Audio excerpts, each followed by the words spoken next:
Hello, everyone. I'm Bruce Leslie, President of First Focus Campaign for Children. Thank you for joining us to today's conversation on children's health care. I'm so pleased to welcome our guest, Congresswoman Barragán of California. Congresswoman has always been an incredible champion or defender for children in our legislative scorecard that we develop here at First Focus Campaign for Children. In the last Congress, she was among the top 5% of all House members in support of children.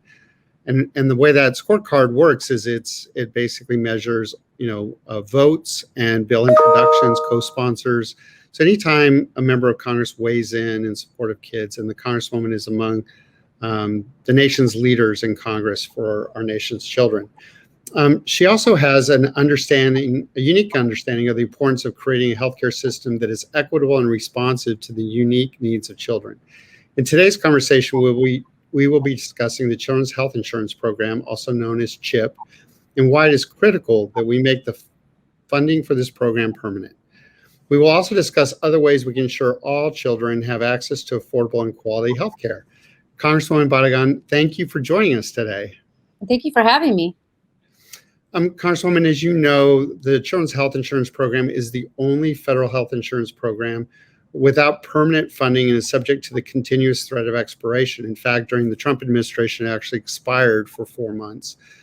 We believe this is unfair to kids and puts this highly successful program at risk every time it comes up for reauthorization or funding. Your legislation, the Children's Health Insurance Program Permanency Act, would permanently fund CHIP and protect the program and healthcare coverage for so many children, over 10 million children in this country. In a poll by Lake Research, the American people supported making CHIP permanent by an overwhelming 68 to 20% margin. Can you share more about the needs to make CHIP permanent and the benefits of your legislation? Well, thank you for highlighting this very important issue. The CHIP program, what's the short for the Children's Health Insurance Program, it's critically important. It's critically important for kids to have access to healthcare and to see a doctor. Now, this program provides comprehensive, affordable health coverage to low-income children who otherwise might not have access to care. As you mentioned, your CHIP is the only federal health program which expires, leaving it vulnerable to potential lapses in funding, and that should just not happen. As you mentioned, this occurred in 2017 when the money ran out.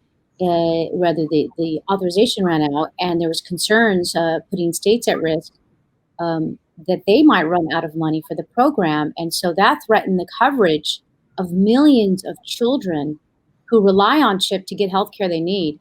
So this legislation is important so we can make sure that never happens again. And we can make sure the parents never have to worry again whether their children will have that access and will get covered. It provides peace of mind, and it's the right thing to do. Yeah, we agree 100%. And one of the things that happened during, as you noted, during the funding lapse was that there was families who's for example, a family in Missouri talked about how the cancer treatment for their kids was they were in the middle of it, and they were really worried that the course of treatment for cancer for their child would lapse. And so we agree, and we have actually led a letter to Congress signed by over 500 partner organizations at the national, state, and local levels, urging Congress to protect CHIP and secure permanent funding for the program. Is there anything else you would recommend our viewers today to do to get this bill across the finish line? Well, we need to just keep sounding the alarm bell about the legislation and what it will do and how it will help.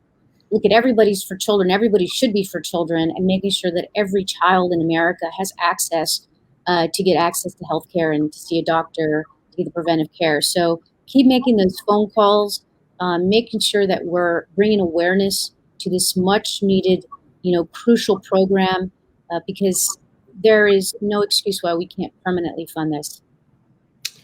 Congresswoman, another improvement to CHIP that your legislation proposes is allowing states to increase their CHIP income eligibility levels. I think, people know, I think in DC, there's a lot of people that may be aware that you're working to make it permanent, but this is a provision that some have sort of not paid as much attention to.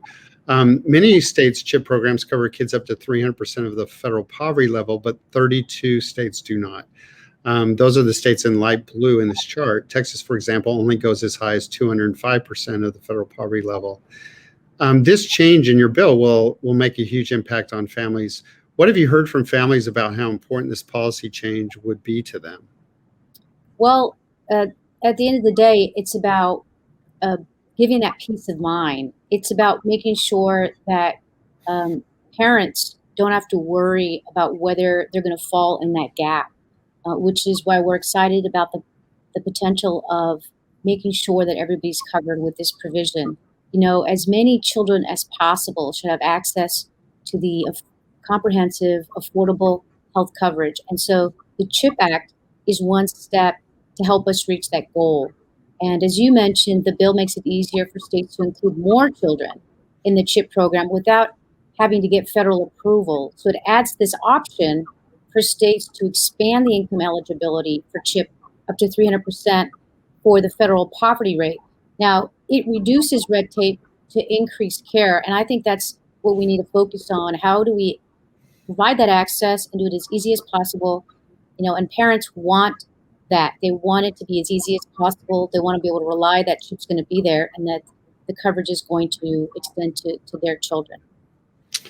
Yeah, we agree on that as well. And also in that Lake research poll that I mentioned, we asked the question of, trying to attain the goal of getting all kids coverage in this country. And again, that the support was well over 80% of voters were in support of doing that as well. So we really love that your bill has sort of this twin effect of expanding coverage, but really allowing states to move forward on trying to get to all kids being covered. In addition to improving access and coverage, your bill is also improving. You have another piece of legislation on that's called the Ensuring Kids Have Access to Medically Necessary Dental Care Act. Can you tell us about this bill and why you decided to also introduce this legislation for children? Sure. Well, dental coverage is often seen as a different coverage than health insurance, and it's all connected. The bottom line is that when kids need to see a dentist, they should be able to see a dentist. So this bill, the Ensuring Kids Have Access to Medically Necessary Dental Care Act, would expand access to dental coverage for children under CHIP. So if you have CHIP, you should be able to also see the dentist. This bill would eliminate lifetime and annual limits for dental care.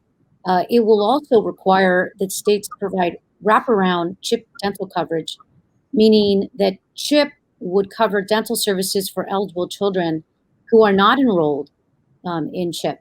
So currently, if a child is eligible for CHIP, but instead has coverage under a group health plan or a parent's employer-sponsored insurance, states have the option of providing dental-only coverage to this child through CHIP. So this bill requires that dental coverage be offered. And at the end of the day, again, it's really about getting access to kids. I mean, when I think about it, when I was a child, I don't remember going to see a dentist very often. And I think part of that was because my parents didn't have access to health care, and we went to a little community clinic. So we've got to change that. We're in America, and children need to be covered and have that access to dental coverage. It's part of their health, and I'm proud to lead the effort, making sure that we get this across the finish line. No, we very much appreciate that, and have very strong support of both pieces of legislation, and thank you for your advocacy for kids. Another thing that we talk about when it comes to health insurance is not only the quality of the program and the coverage, but also the barriers many children face to receiving coverage. When we say that every child should have health coverage in America, we mean every child, regardless of who they are, where they come from, or who their parents are. Unfortunately, immigration status is often a huge barrier to health coverage for children and families. Along with Congresswoman Jayapal, you've introduced the Health Equity and Access Under the Law, or the HEAL, for Immigrant Families Act, which would remove barriers for health care for immigrants regardless of their status. What inspired you to co-sponsor this legislation, and how will it ensure access to health care for immigrant children? Well, what inspired me is that I believe every child, regardless of status, should be entitled to affordable health care, and that nobody should be afraid of going to get that care.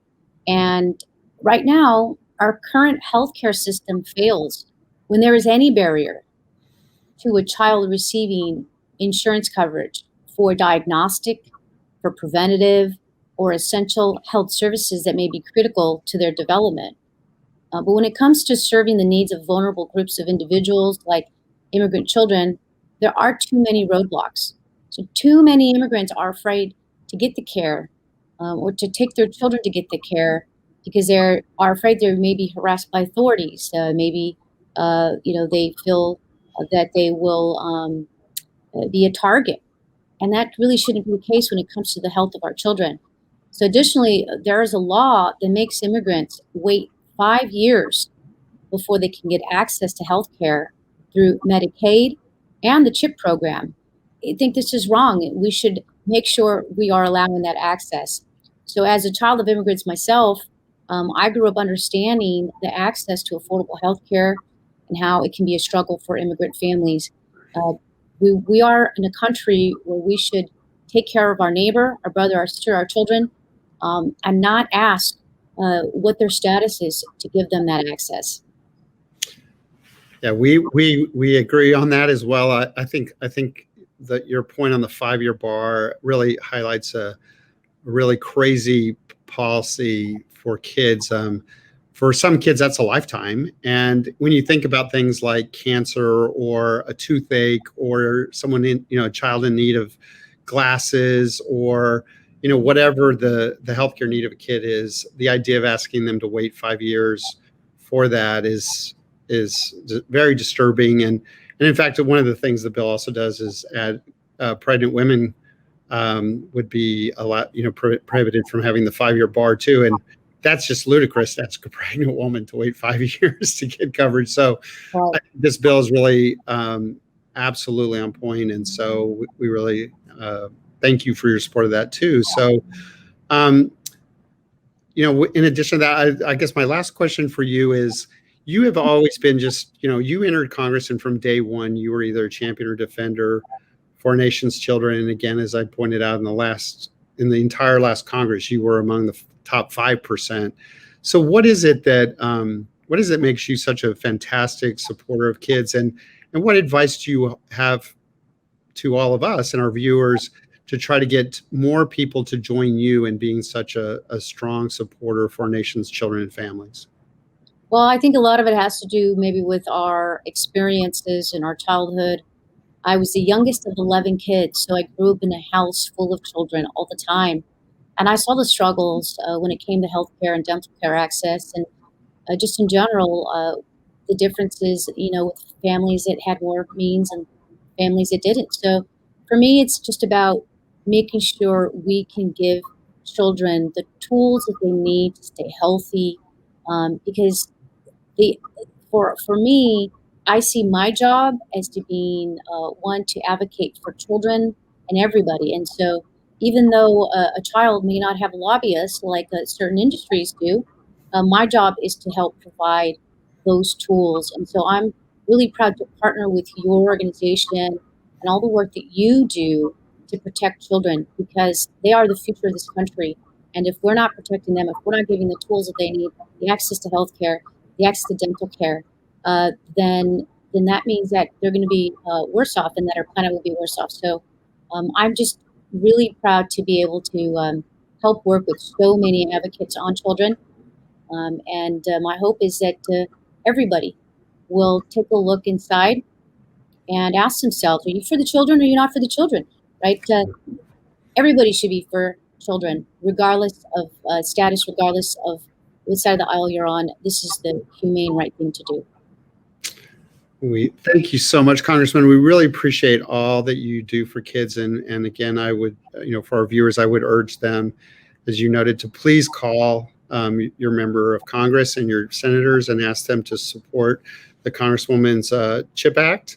We need to move forward on kids coverage in this country and make CHIP permanent, but also to allow states the opportunity to expand coverage. And then also her dental bill, which would allow basically CHIP to be a wraparound benefit to kids and really expand healthcare access to kids and as well as the HEAL Act. So thank you for all you do for kids in particular on health, but also you do it on a whole variety of issues, and also for our viewers, if you want to, in addition to taking action and by calling your members of Congress, we also urge you to sign up for the newly launched First Focus Ambassadors for Children Network, and you can learn more about that at campaignforchildren.org/ambassadors. Thanks again, Congresswoman, for joining us today. Thank you for having me, and thank you for all your work. Take care. You too.